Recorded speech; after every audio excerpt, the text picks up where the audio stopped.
Complaints లేవు. నిజమైన అర్హులకి న్యాయం చేసే విధానంగా నేను ఎప్పుడూ ఒకటే చెప్పేవాడిని. ఒక ప్రాజెక్ట్ కడితే కొంతమంది నష్టపోతారు, కొంతమంది బాగుపడతారు. బాగుపడిన వాళ్ళు ఆనందంగా ఉంటారు, నష్టపోయిన వాళ్ళు చాలా బాధపడుతూ ఉంటారు. అలాంటి నష్టపోయిన వాళ్ళకు కూడా పునరావాసం కల్పించి ఒక భరోసా ఇవ్వాల్సిన బాధ్యత మన పైన ఉంటుంది. ఆ ఎగ్జాంపుల్ ఇక్కడ తీసుకొని చేస్తున్నాం. అయితే 2019 నాటికి 72% పనులు పూర్తయినాయి. అక్కడి నుంచి నిర్లక్ష్యం, ప్రాజెక్టు పైన కక్ష, ఇక్కడ పనిచేసే వాళ్ళందరినీ ఉన్న పళంగా మార్చేయడం, ఏజెన్సీని మార్చేయడం, పీపీఏ చెప్పిన వినకుండా చేయడం, కడాన డయాఫామ్ వాళ్ళు కొట్టుకోకపోతే ఐడెంటిఫై చేయలేని అసమర్థత. దాని ప్రభావం 440 కోట్లతో పూర్తి చేసిన డయాఫామ్ వాల్ పేర్లలుగా ఇంకొక డయాఫామ్ వాల్ వేసే పరిస్థితికి వచ్చాం. 990 కోట్లు దగ్గర ఖర్చు అయ్యే పరిస్థితి వచ్చింది అదనంగా. అది వార్ ఫుటింగ్లో కంప్లీట్ చేశాం. దాన్ని కూడా ఇమ్మీడియట్గా ఈరోజు మీరు చూస్తే పూర్తి అయ్యింది. దానిపైనే ఈసీఆర్ఎఫ్ డ్యామ్ని నిర్మాణం చేస్తున్నాం. ఈరోజు నేను మొత్తం చూశాను. ఇప్పటి వరకు మీరు చూస్తే నేను దగ్గర పోయిన గవర్నమెంట్లోనే 31 సార్లు 32 సార్లు వచ్చాను. ఇప్పుడు ఒక 4 సార్లు వచ్చాను, అంటే 37 సార్లు టోటల్గా. యాజ్ ఆన్ టుడే 37 టైమ్స్ ఇక్కడికి వచ్చాను. ఇంకొక పక్కన 136 సార్లు సమీక్ష చేశాను.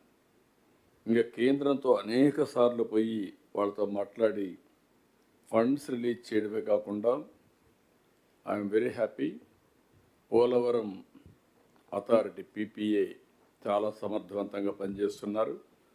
ఇంటర్నేషనల్ ఎక్స్పర్ట్స్ బాగా పనిచేసి కోఆపరేట్ చేస్తున్నారు. సిడబ్ల్యూసి కూడా పూర్తిగా సహకరిస్తున్నారు. అందరూ కూడా ఒక టైం బౌండ్ ప్రోగ్రాం పెట్టుకుని ఆ టైంకి అయిపోయేట్టుగా సమీక్షలు చేయడం, గైడెన్స్ ఇవ్వడం, కరెక్ట్ చేయడం, ముందు తీసుకెళ్ళడానికి దోహదం చేస్తున్నారు. దీనివల్ల ప్రాజెక్ట్ ఫాస్ట్ ట్రాక్లో పెట్టాం. చాలా ఫాస్ట్గా పనులు అవుతున్నాయి. ఇప్పటి వరకు 89% పనులన్నీ ఆల్ ఆస్పెక్ట్స్లో పూర్తి అయినాయి. అంటే ఈ 2 సంవత్సరాలు మీరు చూస్తే 19-24 2% పనులు పూర్తి చేస్తే ఈ 2 ఏళ్లలో 15% పూర్తి చేశాం. 7,100 కోట్ల రూపాయలు డిస్బర్స్మెంట్ అయింది. పనులైనాయి, డిస్బర్స్మెంట్ అయింది. డయాఫామ్ వాల్ సేఫ్గా పూర్తి చేసే పరిస్థితికి వచ్చాం. ఇంకొక పక్కన spillway, radial gates, coffer dam, ఇవన్నీ పనులు కూడా పూర్తి చేసే పరిస్థితికి వచ్చాం. మన గేట్స్ కూడా మీరు చూస్తే 36 లక్షల క్యూసెక్స్ వరద నీటి డిశ్చార్జ్ తట్టుకునేలాగా స్పిల్వే రేడియల్ గేట్స్ ఏర్పాటు చేశాం. ఈరోజు 50 లక్షలకి పెట్టాం. ఇప్పుడు ఇవన్నీ చూసిన తర్వాత ఈరోజు నేను అన్ని పనులు చూశాను. ఎప్పుడో పూర్తయింది గ్యాప్ 3, గ్యాప్ 1 40% దగ్గర పూర్తి చేశాం. గ్యాప్ 3, గ్యాప్ 2 అరౌండ్ 30% పూర్తి చేశాం. అనుకున్న టైం ప్రకారం అన్నీ కూడా ముందుకు పోతున్నాయి. Civil works as for schedule, land acquisition ఇవన్నీ కూడా పూర్తి అవుతున్నాయి. ఇప్పుడు మీరు చూస్తే 94,152 ఎకరాల భూసేకరణ పూర్తి చేశాం. అక్టోబర్ 26కి 100% కంప్లీట్ చేస్తాం. R&R పీడిఎఫ్ షిఫ్టింగ్ కింద 17,500 కుటుంబాలని తరలించాం. ఇది కూడా మార్చికంతా, లేకుంటే డిసెంబర్కి అనుకుంటున్నాం.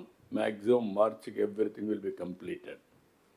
R&R హౌసింగ్ 17,118 పూర్తి చేశాం. ఇది కూడా మార్చికి 100% పూర్తి అవుతుంది.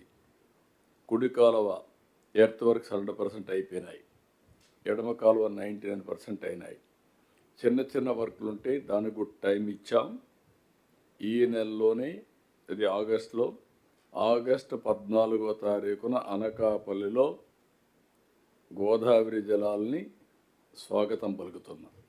విశాఖపట్నం జిల్లాకు నీళ్లు ఇస్తాం. అది డేట్ కూడా ఫిక్స్ చేశాం. స్వాతంత్ర దిన వేడుకల కంటే ముందు 2026